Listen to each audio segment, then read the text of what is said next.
We're flat fired up, you guys. We have a reason to be.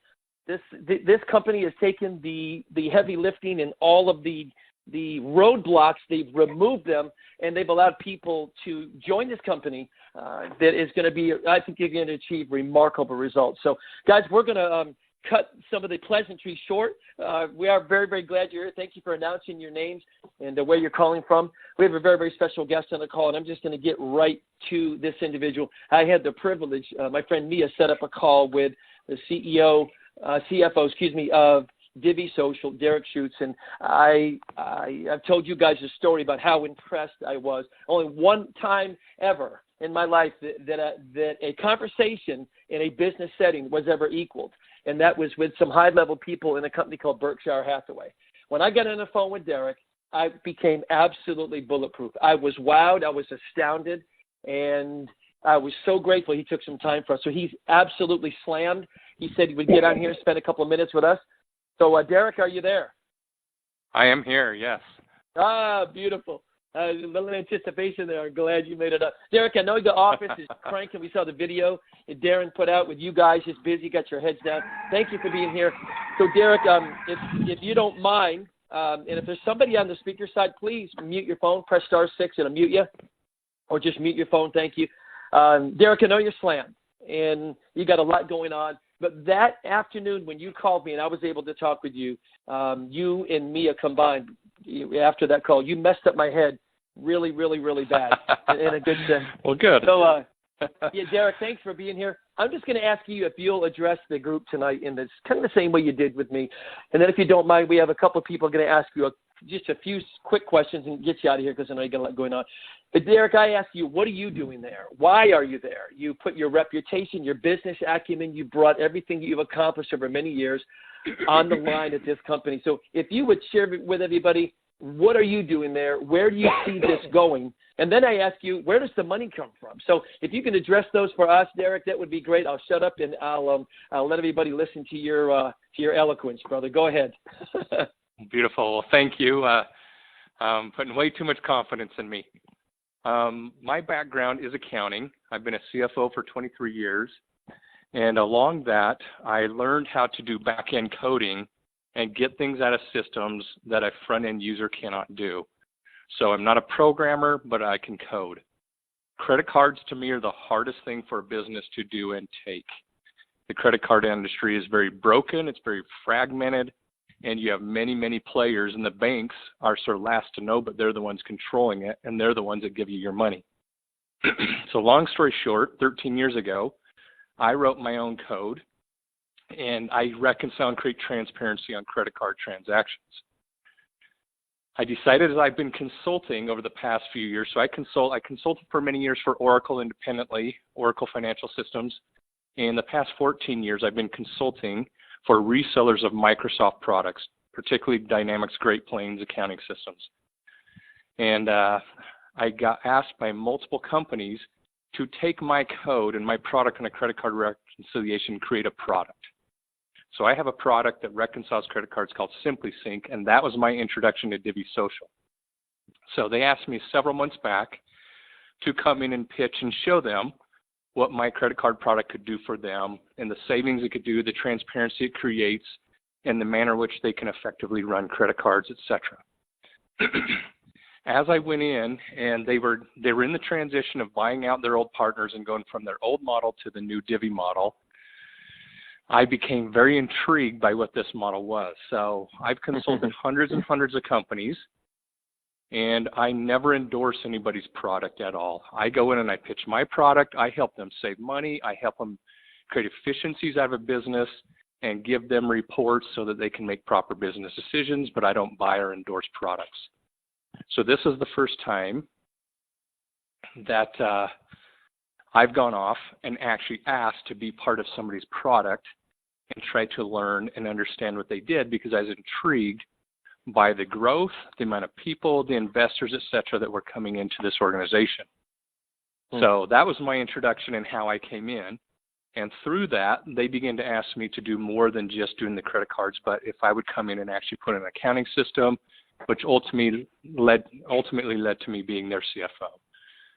So Can't remember the other questions. I know one of them was how do they make money or where does the money come from? Yeah, Derrick, you were. Well, go ahead. Go ahead, buddy.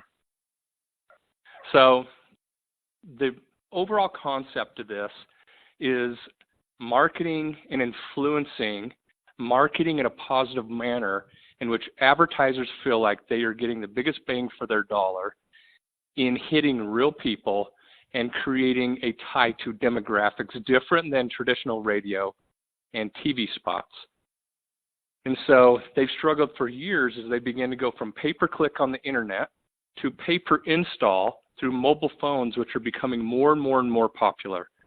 So people are gravitating to phones, and stats are showing that people are spending their time on mobile phones more than they are on the internet and more than they are on TV, etc. And there's been huge examples of that through Pokemon Go last year, and the amount of time people were spending. They were saying people spent more time per day around the world on Pokemon Go than was being spent on Facebook. So the demographics for advertisers have changed, and there's affiliate programs or influencers where they're looking for people to influence the product or the apps or whatever they're trying to pitch. And ultimately, as companies go to advertisers to create commercials, content, static ads, print media, whatever it is, the advertisers then give money to the ad networks to place that advertisement, and it goes out on a bidding process. The ad networks were trying to find influencer groups, affiliate groups, by which they could go out and place their content or have influence. And they came to a group in Salt Lake City, Utah, to create what they consider to be this matrix or this tree of people, not just individuals or companies like a Facebook where people are getting on for something else but don't know they're being pushed stuff, or Facebook is making money, or Amazon's making money, or Google's making money, but we want real people that know they're making money. And that's sort of how this concept was born. And so it's very, very intriguing. So the money that Divvee gets paid that allows them to then pay the commission is being paid by ad networks. Wow. Not the advertiser. Advertisers, so again, companies like Coke, Toyota, whatever insurance company, Frito-Lay, Pepsi, etc., they give money to advertising agencies. Advertisers then give money to ad networks. Ad networks then place that. So what they're talking about doing is now ad networks placing those ads or that content through influence groups is, again, how we'll get paid. So we're not getting paid directly by the apps or by the content makers. We're getting paid by the content placers. Wow. Derrick, that's phenomenal. I was sharing with you that I never would have connected the dots as to how that works, and especially to be able to have a position in that arena, right? How in the world do you walk through the door of something so big that a guy like me who doesn't even understand a lot of what you just said, right? No, I'm getting it there. I'm getting it slowly, but we have the opportunity to step through that door until the end of this month for $25 to be a part of an absolute phenomenon. And that's when I ask you, well, what confidence can I have to go tell my mom and dad? Because they're my heroes in life. If I can share it with them, I can share it with anybody. And you just described it. Derrick, real quick, talk about the longevity. Are there other companies here? What is the significant role that they play with, let's say, Divvee Social? Because obviously people want to know, are we going to be around a while? So a lot of this is confidential, proprietary, so there's a lot I can't share. What I can share is there's some very heavy investors in this and groups that are already been giving offers to purchase the company. The company's not for sale. Divvy's not going anywhere. But we have very large groups coming in because of this concept and the growth, and not only the growth, but the back-end structure that's being created in what's considered an MLM, but it's really not an MLM. MLMs have struggled in how they go out and do back-end support and provide their content and do everything from replication of sites, etc.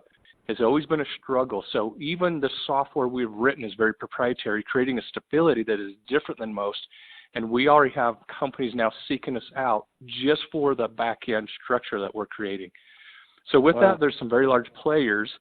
What I can say is through the ad networks, the first product will be apps and downloading apps, but there's a negotiation of all sorts of products to go out and influence. So I'm not going to go make any promises or throw anything out, but other products or other things that would need influence are doing reviews on products, opening up an email, going out and downloading and watching, for example, a trailer of a movie, etc. And so these groups are looking for new ways to push it out. One of the reasons why they love apps, and it will be our first product, is unlike television, so through TV, they know a little bit about you, but not a whole lot. And ad networks are placing commercials through advertisers and have to pay more based on the popularity of a show. But that show's just going out through the airwaves. They don't know a whole lot about you. A phone is unique because, like a computer, it has a unique address, and it tells the advertisers or people tracking that phone something about the demographic, where the content was downloaded, etc. So they have different geographic and demographic information. Well, advertisers want the biggest bang for their dollar, and they're looking for geography, they're looking for demographics on income, male versus female, etc., and they can start to get some of that through phones that they cannot get through a commercial or a radio spot. They can a little bit radio if you're going out and you're just saying, hey, in this market, in this city, I want to go blast it. TV, it's hard to do that because TV goes through the airwaves and just shows across the nation or the world or whoever's on satellite. So, but there are people, Pepsi is a company who is moving a lot of their marketing dollars off of traditional TV into solely internet, YouTube, and doing email campaigns, email launches, and trying to do stuff with download of apps. Well, very few people go look at emails, and so emails get a very low response. So that'd be an example of something they're looking like a group for us to go out to help in an email campaign popularity, or at least an open rate that changes and influences the marketing that they're trying to spend. So it's pretty intriguing what's out there. So we haven't even begun to see the beginning of what advertisers and these ad networks are putting in front of Divvee and negotiating based on the success of how these apps will work. Wow. Yeah, Derrick, that's amazing stuff. I know that what little we know, actually we know a whole lot more, but now it's so great to be a part of it, especially be here in the beginning. Derrick, if you don't mind, we have a couple people on the phone, great leaders, guys that have had great success in the past. Going to ask a couple of questions if that's okay, and then we'll let you run. I know you're busy. First guy we're going to go to, if it's okay, is Dr. Randy Palmer out in Fresno. Randy, say hello to Derrick and ask him your question real quick, buddy. Hi, Derrick. Good evening. How are you? Very good. How are you? Thanks. I'm good. Thank you. Thanks for being on the call for all of us. We really appreciate it. We're eagerly anticipating the call, so thank you so much for being on. Question I have is, are we still rock solid on the launch date of January 10th, and then will that be preceded by a beta testing period still? So we were hoping to have a beta testing period before the 10th. It still looks pretty rock solid that January 10th will be the date of launch, but it will also be part of the period of the beta test instead of beta testing happening before.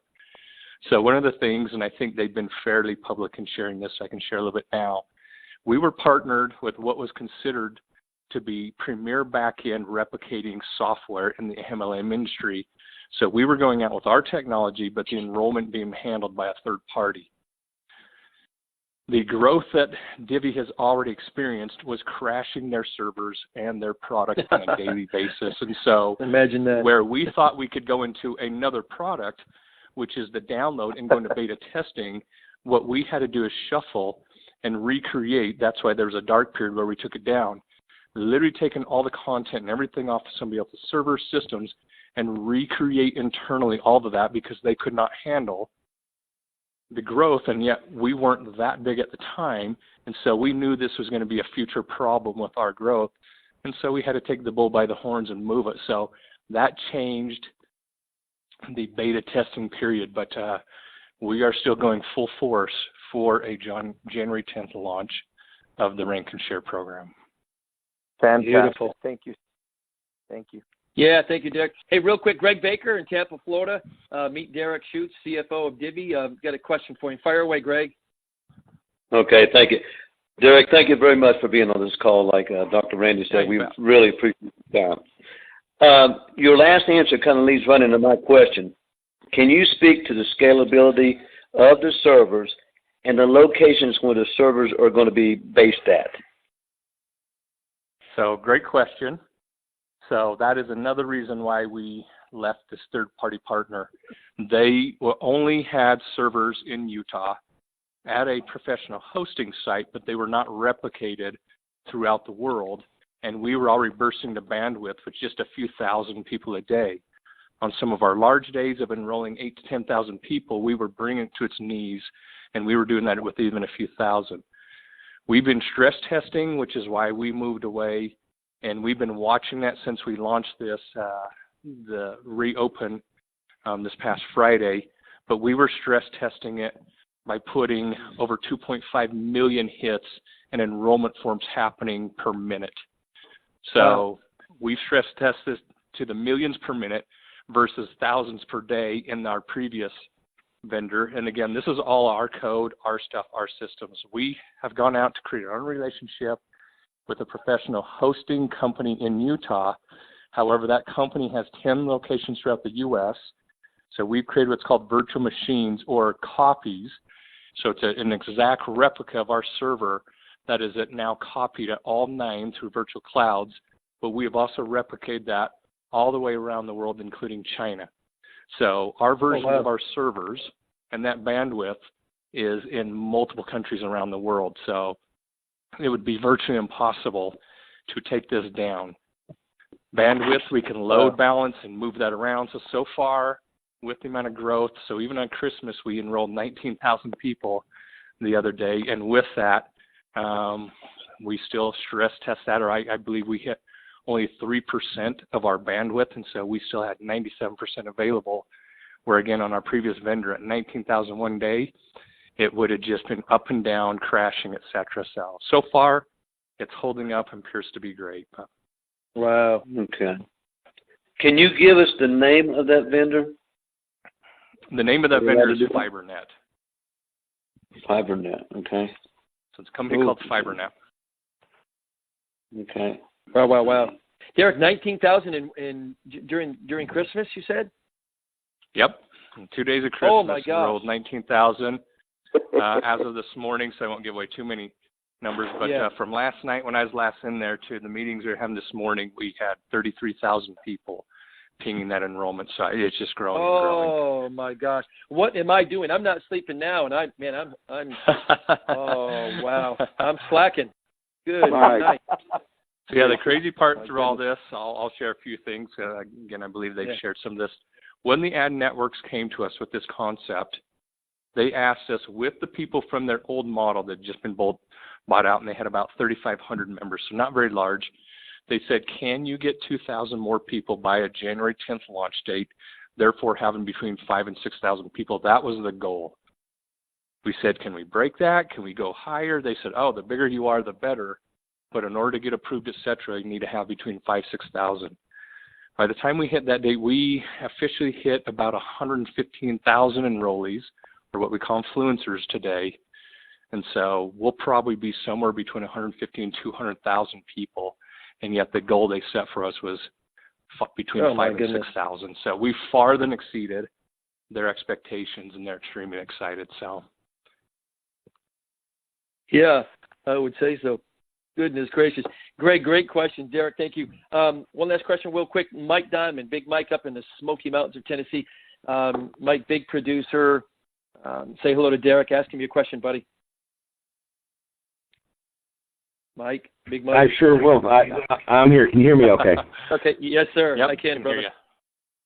All right. Hey, Derrick, man. Awesome job, man. Awesome information. You did it to me. I'm gonna be upset at you. I'm gonna lose sleep again tonight. So anyway, thank you. My question, and I know you got to go real quick. It's about the partnerships that you have. Like I know we have partners with Disney and Best Buy, but the main one I wanted to have you touch on. You can touch on all of them, but the main one would be with Mitt Romney, Bain Capital. If you can, just go a little bit in depth of the type of relationship we have with him and what the function will be. So it's actually, one of the relatives of Mitt Romney, who started Bain Capital, runs a huge fund here in Utah. And it's through that Romney group that they have come in. That group has been placed, I believe they have, and I don't want to misquote here, they have 2 funds, each for $500 million. So I believe they're trying to place $1 billion. Each one, they're allowed to go out and put that money in 3 companies. So Divvee is one of 3 companies of half, of their full fund. Again, there's sort of 2 funds. Of one of the funds, Divvee was one of the 3. Through that group, they have just tons of people, from diplomats that are helping us get licensing that we need in foreign countries to CEOs of companies and organizations that these guys are able to walk into and create the contracts and the ability for us to go negotiate at this early stages that would normally take a company of our size and early growth years before we're having these conversations. They've been instrumental in some of these pivotal conversations. And so anyhow, that's what I can share. How they split that, the equity you have in there, that's all confidential information, but they do have equity in the company. I will share that. Oh, my goodness. Wow. Mike, great question. Derrick, when can we access the back office? Do you know? Do you have any idea, brother? We're hoping, but I don't know. Now that we've got the enrollment kicked back out, working through some last final bugs on that. Now we're working through the content to create the back office and create the dashboards and numbers, et cetera. And we're trying to target this weekend. So I'm hoping by Friday. Oh, good. Keep your fingers crossed, but hopefully sooner than later. Awesome. So. Yeah, when that happens, will the marketing tools be back there as well? And we'll let you go here, buddy. I know you got a lot going on. That I don't know. I don't have a lot to do with the videos, et cetera there. What I can say is we have people in filming every day. These guys are going off and doing shoots and working on content, but I'm not part of that, so I don't know where they're at and how close they are to launching that. But I am part of the content, the dashboards, et cetera. I'm working on the matrix and the trees and making sure they're pristine, they're clean, that everybody's where they should be, and then launching that so that we can give everybody their stats. So. Oh, beautiful. Friday is the target. Wow. Yeah, awesome. Derrick, one last question. I promise I said a lot of people are asking about the international platform. Like, let's say somebody from Australia wants to join, which you have some people that have. How does that work? Do they download the apps, they get points, and then they redeem that for what? Do they have gift cards like equivalent to a Costco, Sam's, Walmart stores like in where they live? Is that how that's going to work? Do you know? Can you speak to that or no? So there's a lot that's happening internationally, and that's part where this group tied to the Romneys or the Romney investment have been helpful because of the aid they're giving us. So when you get into the international, it gets very interesting. For example, in the U.S., anybody who is getting income, commissions, points, et cetera, over 600 has to be 1099. In Mexico, it's 50,000. So it's knowing what each of those are, so that we know the rules of when we're taxing somebody or not. And so there's just a lot that goes into the international, as well as the licensing, so that we can legally have somebody in there and pay them. So in the meantime, you can get somebody internationally. They can enroll under you. You will be paid a commission for their efforts. With the new site, we're launching it so that now when you go pick a country, they can actually go and enroll that in what their country looks like, where on the previous vendor, everything had to be enrolled to the U.S. It was U.S. addresses, et cetera. That has been done. So they can actually enroll internationally. We can track that now.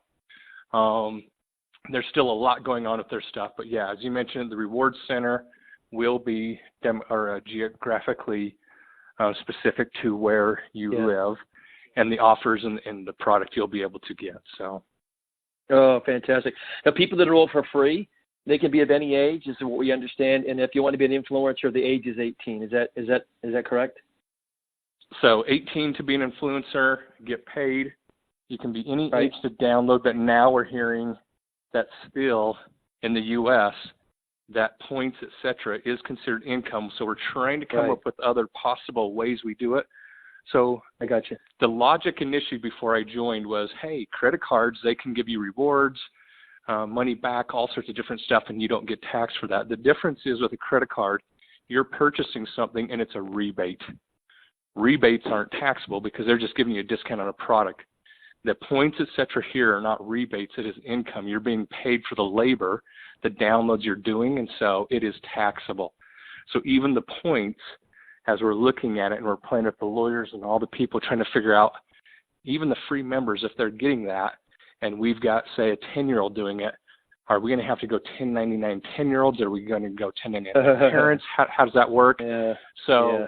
there may be changes. We're still getting through the legalities, the taxing rules, as well as the licensing rules of that. So the intent was, under the old logic of them thinking, hey, this is like rebates on credit cards. This is not a rebate program. This is a earnings program where, again, you're getting points, rewards, and commissions for the labor you're performing in a download.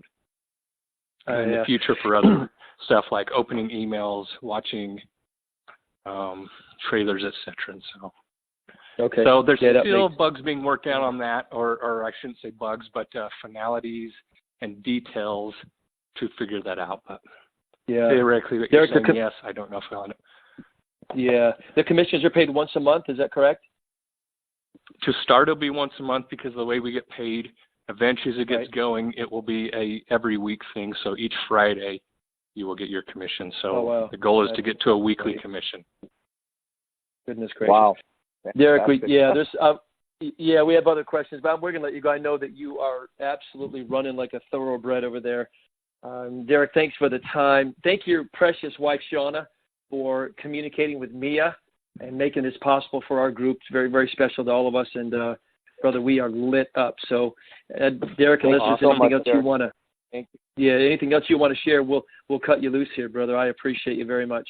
You have, my wife is awesome, and she's great friends with Mia. So if you guys have questions, other stuff, if you want to gather those together and work those up through her, then I can go and try to answer some of those and get those sent out as well. But don't hesitate to try to get some of those questions asked or funnel them up through me and my wife, so Shauna. No, that's terrific. We may aggravate you, but buddy, we're going to be an efficient group in the end. No, this is great, and I want to be responsive, but it is just go time. So literally putting in 14 to 16-hour days to get this thing to launch and hit our deadline. So Derrick, thank not you, a lot. God not bless one to you. be on these calls, but.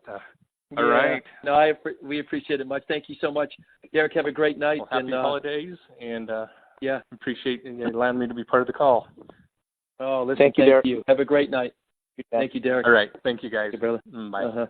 And guys, so with that said, wow, a lot of information to digest. I told you, I told a few people, I was going to put it on our chat group there at Facebook, but I don't know. I'll have a hard time sleeping, digesting this one. None of us just tonight, Dan. Nobody sleeps. Yeah.